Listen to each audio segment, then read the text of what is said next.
E aí pessoal, tudo bem? Bem-vindo ao canal Banzas. Estou gravando esse episódio às 3 da manhã. No raiar de mais um dia em Oak Island, há uma misteriosa ilha no Atlântico Norte.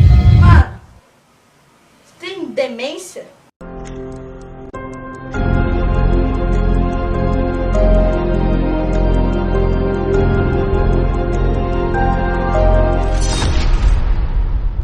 Para os irmãos Rick e Marty Lagina e sua equipe, a descoberta histórica de uma enorme passagem de pedra no pântano de Oak Island ofereceu o que poderia ser o maior avanço na descoberta do tesouro de Oak Island. Eles estão ansiosos para compartilhar os achados com o proprietário de terras Tom Nolan, cujo pai Fred Nolan passou mais de 5 décadas incansavelmente investigando a ilha. Fred acreditava que o pântano não era só artificial, mas também que era a chave para finalmente encontrar o tesouro de Oak Island. Tom Nolan acha muito curioso e pergunta qual seria o propósito daquela construção bem no meio do pântano. Ele resolve descer para olhar mais de perto e acha interessante parecer que estão andando em uma espécie de calçada no meio do pântano. Após essa conversa com Tom Nolan, Rick chamou seu irmão Marty e os outros membros da equipe para se reunirem na sala de guerra.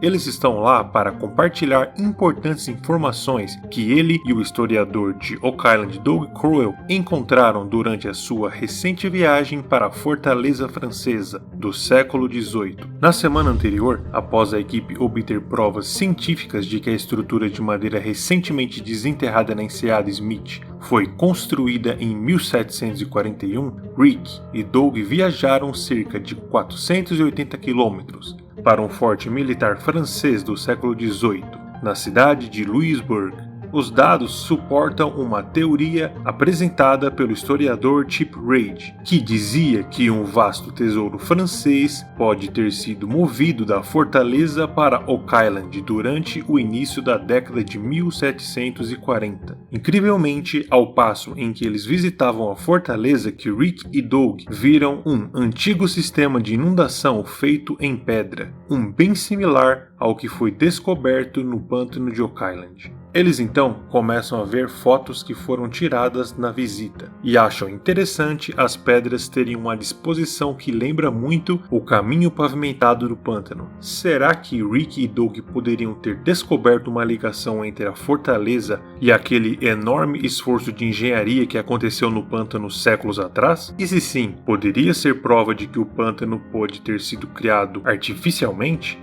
E possivelmente utilizado para esconder um navio de tesouro roubado. Da mesma maneira que Fred Nolan acreditava, eles continuam vendo as fotos até que aparece outra foto interessante, uma foto histórica que foi dada a eles, que mostrava uma plataforma de rochas. Nesse momento, quem estava com sono acorda e começa a olhar com mais atenção. Na foto é possível ver um caminho com várias pedras em diferentes profundidades. Quando comparado às fotos do caminho do pântano, podemos ver que são muito parecidas. Andando mais pelo local, eles também foram para a sala do arsenal, aonde guardavam balas de canhão. Mas o que chama a atenção nesse local é o tamanho da roda do carrinho, que são bem grandes, algo como 1,5 metro de altura. Esse tipo de carrinho seria perfeito para andar em caminhos pavimentados de pedra, como o encontrado no pântano. Gary Drayton fica muito animado com as semelhanças entre os caminhos de pedra e quer sair correndo dali para utilizar o seu detector de metais.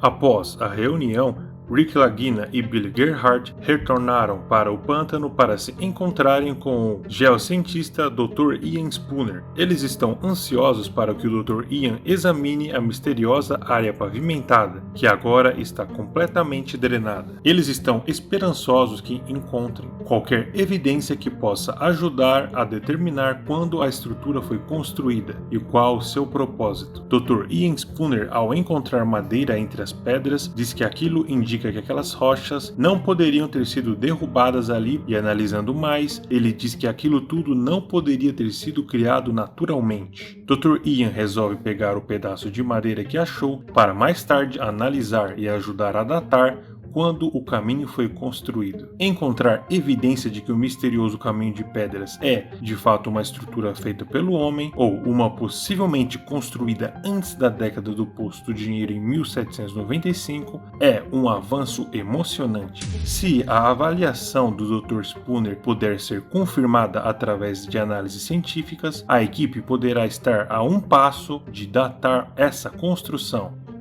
Um dia após a obtenção de evidências científicas de que a área de pedra pavimentada é um recurso artificialmente construído e potencialmente antigo, Jack Bagley e o especialista em detecção de metais Gary Drayton, juntamente com o operador Billy Gerhardt, estão ansiosos para retomar as escavações perto da misteriosa estrutura para ver aonde isso pode os levar. Enquanto Billy cuidadosamente escava a área, Gary Drayton vai procurar os entulhos com o detector de metal para procurar importantes pistas. As escavações seguem a todo vapor até que pedem para parar, pois aparece algo. Jack Bagley resolve descer para ver mais de perto. Parecem ser mais pedras, talvez uma continuação do caminho pavimentado. Será que a área pavimentada é ainda maior e se estende muito mais do que se pensava anteriormente? Mas resolvem continuar cavando para conseguir verificar melhor a área. Rick Lagina, Craig Tester e o pesquisador Steve Guptill decidem ir também para o pântano. Steve Guptill desce no buraco para verificar a altura que aquelas pedras estão, ao nível do mar, e as alturas parecem ser condizentes com as alturas do caminho de pedras. Eles então teorizam que tudo possa estar conectado, inclusive o olho do pântano.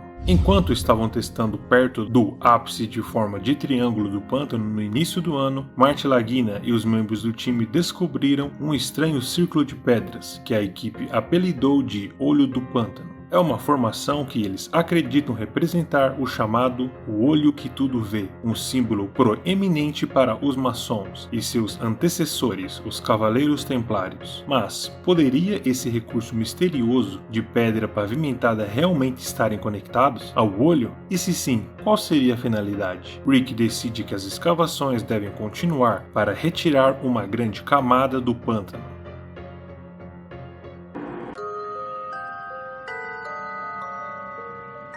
Mais tarde, naquele mesmo dia, ao passo em que as investigações no pântano continuam, Craig Tester junta-se com o historiador Charles Barkhouse e o geólogo Terry Matterson na área do Poço do Dinheiro para retomar as operações de perfuração próximas do Shaft 2. Só para lembrar, durante a perfuração nesse mesmo lugar, há algumas semanas atrás, a equipe descobriu uma madeira incomum cortada por machado a uma profundidade de 32 metros. Enquanto eles estão aguardando os resultados do teste dessa amostra de madeira, Craig e o time continuam perfurando na esperança de que a próxima amostra possa ter atingido o próprio Poço do Dinheiro e o lendário Cofre do Tesouro. Mais uma amostra acaba de sair, porém algo interessante acontece. Parece que a broca começa a afundar sem sentir resistência do solo. Notícias de que a broca sônica começou a avançar mais rapidamente através da Terra é um avanço potencialmente significativo, que poderia significar que a equipe interceptou um vazio ou uma caverna no subsolo, e isso ocorreu por volta de 38 metros. Eles começam a olhar a amostra e infelizmente não aparenta ser do Poço do Dinheiro. Embora essa amostra contenha um solo não mexido pelo homem, indicando que eles passaram a localização do Poço do Dinheiro, a terra solta que estão perfurando é devido à atividade humana que ocorreu nas proximidades, o que significa que o alvo possa estar centímetros de distância de ser encontrado, o que significa que o Poço do Dinheiro possa estar a centímetros de distância. Ao passo em que mais um novo dia começa em Oak Island, Rick Lagina e membros da equipe viajam cerca de 83 km para Dartmouth Heritage Museum, em Nova Escócia. Eles estão lá para validar a dica que Rick recebeu no início do ano do Kevin Rideout sobre o possível paradeiro da lendária pedra desenhada. Descoberto em 1804 por membros da Oslo Company quando escavavam o Poço do Dinheiro, foi relatado que existia uma pedra plana de cor verde oliva, esculpida com estranhos símbolos. Embora posteriormente foi traduzida como 40 pés abaixo, 2 milhões de libras estão enterrados, Há quem acredite que esses símbolos poderiam ser códigos para instruções de como desligar as armadilhas que alimentavam a água do mar no Poço do Dinheiro. Infelizmente, não há fotografias ou detalhes das escrituras, e a própria pedra está desaparecida por mais de 100 anos. Mas, de acordo com Kevin Rideout, a pedra lhe foi mostrada há mais de 40 anos, quando estava em Dartmouth Heritage Museum,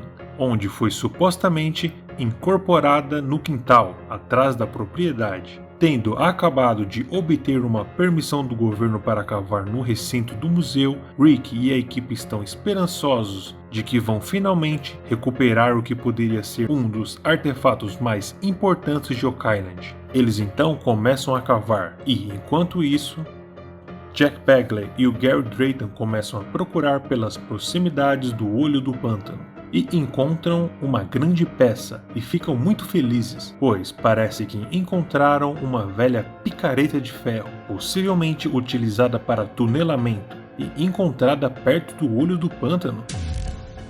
No início desse ano, enquanto investigavam uma anomalia de 60 metros de comprimento detectada por varredura sísmica, a equipe de Oak Island obteve amostras de uma estranha argila compacta na profundidade de 12 metros no pântano, criando condições ideais para a criação de túneis abaixo dessa área. Eles resolvem guardar o achado e seguem procurando por mais coisas.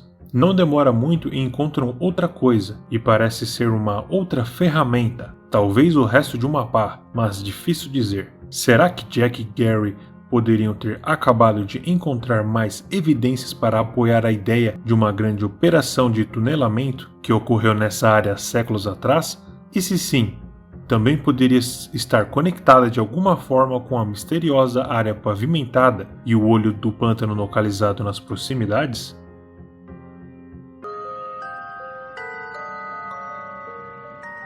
Ainda no mesmo capítulo, de volta ao museu, eles estão cavando e já fizeram um grande buraco. Chegam a encontrar uma pedra plana que Rick desce para ver mais de perto. Porém, conseguem tirar a pedra e ela é muito grande para ser a pedra lendária. Segundo a lenda de Oak Island, depois que a misteriosa pedra foi descoberta e removida do Poço do Dinheiro em 1804, o caçador de tesouros John Smith, um dos 3 jovens que descobriram pela primeira vez o tesouro em 1795, colocou a pedra na lareira de sua casa como uma forma de decoração.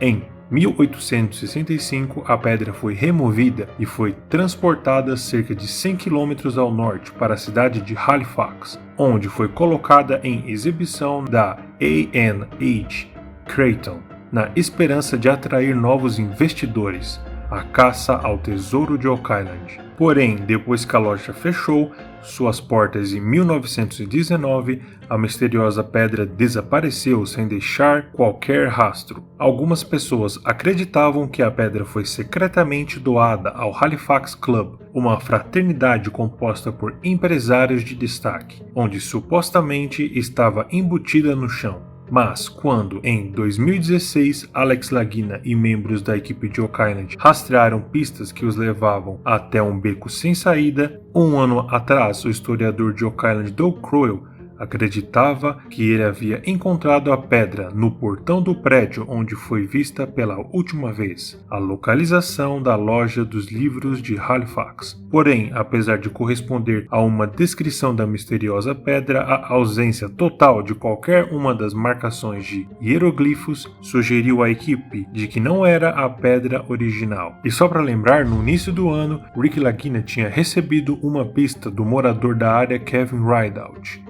Ele insistiu que tinha visto uma pedra que batia com as descrições da lendária pedra, e ela estava nas terras do Museu da Herança, em Dartmouth.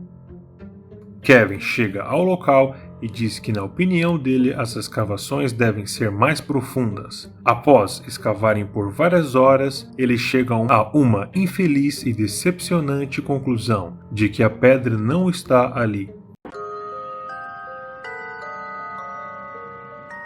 Após a investigação da busca da pedra, a equipe se encontra na sala de guerra. Eles se reuniram para ouvir sobre resultados de um relatório científico que acabou de chegar sobre a madeira recuperada há 2 semanas durante suas operações de perfuração na área do Poço do Dinheiro.